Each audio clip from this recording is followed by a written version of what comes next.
You think you remember what happened yesterday. You're absolutely certain about that conversation you had, that argument, that moment that changed everything. But here's the terrifying truth: your brain is lying to you right now. And it's been doing it your entire life without your permission. Your memory isn't a video camera. It's not recording events and playing them back perfectly. It's more like a story your brain tells itself. Every single time you remember something, your brain reconstructs that memory from fragments scattered across your neural network. Scientists call this reconsolidation. And here's what matters. Each time you remember something, you're actually changing it. You're editing the original. Adding details that weren't there. Removing inconvenient facts. The neuroscientist Elizabeth Loftus proved this in a groundbreaking study. She showed participants fake images of themselves as children on hot air balloons, something that never happened. Within weeks, 30% of people developed detailed, emotional memories of an event that was completely fabricated. They remembered the basket bumping their head, the smell of hot air, the fear of heights. None of it was real. Your brain didn't just accept the false image. It created an entire false memory around it. And here's the scary part: the more you remember something, the more distorted it becomes. Each recall adds another layer of invention. The memory you're most confident about might be the furthest from the truth. Here's what makes this even worse. The more vividly you remember something, the more confident you feel about it. And confidence is a liar. Researchers at the University of California found something shocking: confidence and accuracy are completely disconnected. You can be absolutely certain about a memory while being completely wrong. In one study, witnesses watched a video of a crime. Afterward, they were questioned and some were given false feedback. Experimenters told them, "Great job identifying the perpetrator." Just hearing that made witnesses become more confident in their identification, even though they were right. And crucially, that false confidence started to distort their actual memory. They began remembering details that didn't exist. They became more certain about uncertain observations. Your confidence is just a feeling. It tells you nothing about whether your memory is true.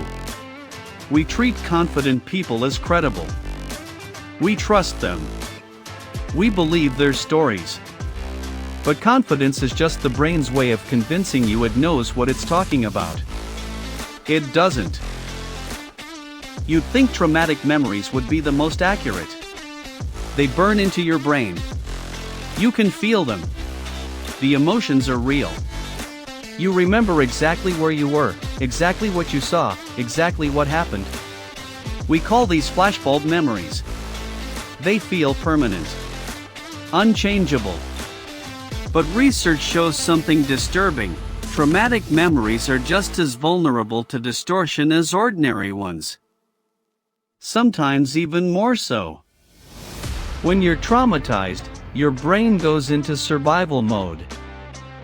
Your amygdala floods your system with stress hormones. Adrenaline, cortisol. Your rational brain shuts down. You're not encoding details properly. You're not recording. You're just trying to survive. But the intensity of the emotion tricks you into thinking you remember perfectly. You don't. In fact, PTSD victims often misremember the traumatic event in ways that make it worse. Their brains add details that amplify the threat. A car backfire becomes a gun. A shadow becomes an attacker.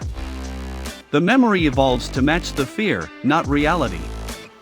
Your brain is trying to prepare you for the next trauma. But in doing so, it's creating false memories that haunt you. Now imagine this nightmare: you remember something one way, but everyone around you remembers it differently. How long until you doubt yourself? Not long. Social pressure is one of the most powerful forces shaping memory. In a famous study called the conformity effect, researchers showed people clearly wrong answers. Groups of people were asked to identify which line was longest. The answer was obvious. But the experimenters had coached everyone except one person to give a deliberately wrong answer. 75% of those innocent subjects changed their answer to match the group. They literally changed what they perceived. Not just what they said. What they actually saw. But here's what's worse, they changed what they remembered seeing. Days later, when asked to recall the experiment, they remembered the line being longer than it actually was. The group's wrong answer had rewritten their memory. This happens constantly in real life. Families argue about what happened at Thanksgiving. Friends remember a party completely differently.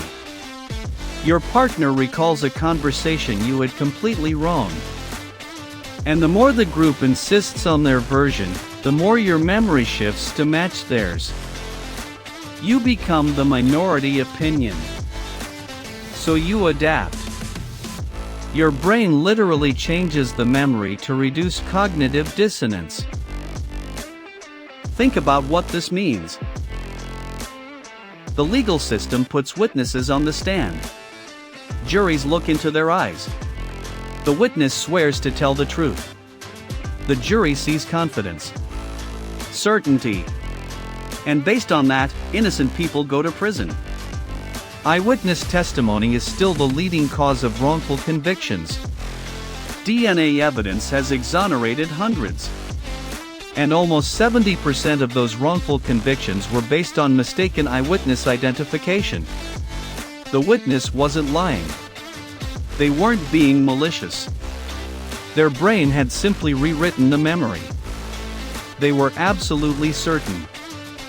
And certainty got an innocent person locked away.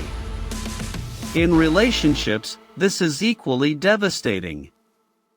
You remember your partner saying something cruel. They remember it completely differently. You're both telling the truth as you remember it. But only one memory is accurate. Arguments escalate. Resentment builds. Couples break up over events that neither of them actually remembers correctly. You're both victims of your own brains. Both betrayed by the same neurobiology that's supposed to help you survive. This isn't just psychology. This is tragedy built into how human consciousness works. So how do you protect yourself? First, stop trusting your memory.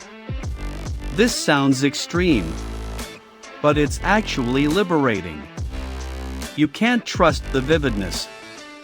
You can't trust the confidence. You can't even trust your emotions about it. Instead, document. Write things down immediately. When something important happens, capture it in writing or on video while you're still in the moment. Before your brain starts editing. Before social pressure changes it. Second, know that confidence is meaningless. When you're absolutely certain about something, become more skeptical, not less. Ask yourself, how do I actually know this? Am I basing this on the memory itself, or on how I feel about it? Third, when someone challenges your memory, don't defend it immediately. Consider the possibility that they're right. This is hard. Your brain will fight it.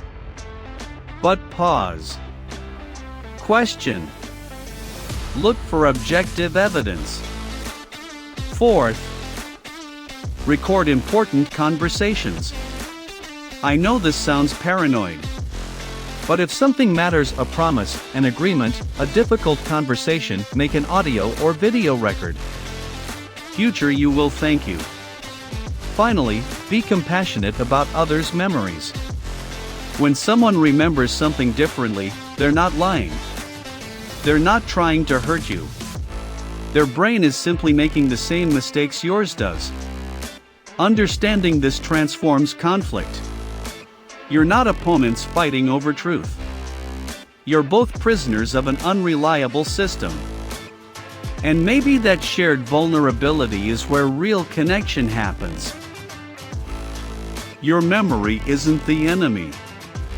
Your brain isn't trying to deceive you. It's just trying to make sense of an impossibly complex world by simplifying, editing, and storytelling. But knowing this changes everything. You can't rely on memory alone. You can't trust confidence. You can't assume your version is the real version. But you can be aware.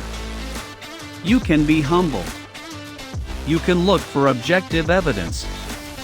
And you can have compassion for yourself and others when